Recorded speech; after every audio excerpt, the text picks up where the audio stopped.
ଆପଣ ମତେ ଧନୁତୀର ମାରିଲେ ମୋ ମନ ଦୁଃଖ ନାହିଁ, କିନ୍ତୁ ଯୋଉ ଗଛ ପଛପଟେ ଛିଡ଼ା ହେଇକିରି ଲୁଚି ଲୁଚି ମତେ ଧନୁତୀର ମାରିଦେଲେ ସେ ବୃକ୍ଷଟା କେଡ଼େ ବେଇମାନ, ତା ରାଜ୍ୟର ରଜାଙ୍କୁ ମାରିବା ପାଇଁ ଆପଣଙ୍କୁ ଲୁଚେଇ ରଖିଥିଲା। ମୁଁ ଆଜି ମଲା ବେଳେ ସେ ବୃକ୍ଷକୁ ଅଭିଶାପ ଦଉଛି। ବୃକ୍ଷଟା ଭାରି ମିଠା, ଭାରି ଫୁଲେଇ, ତାର ପାଦଠାରୁ ମୁଣ୍ଡ ପର୍ଯ୍ୟନ୍ତ ସମଗ୍ର ଶରୀର ପିତା ହେଇଯାଉ।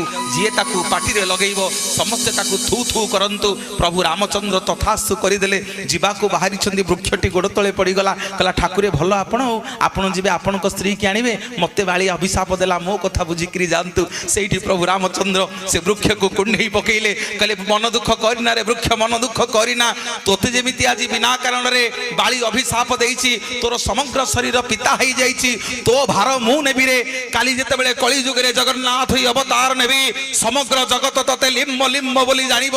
ତୋରି ଦେହରେ ମୋ ଶରୀର ତିଆରି ହବ, ସମସ୍ତେ କହିବେ ତତେ ଜୟ ଜଗନ୍ନାଥ।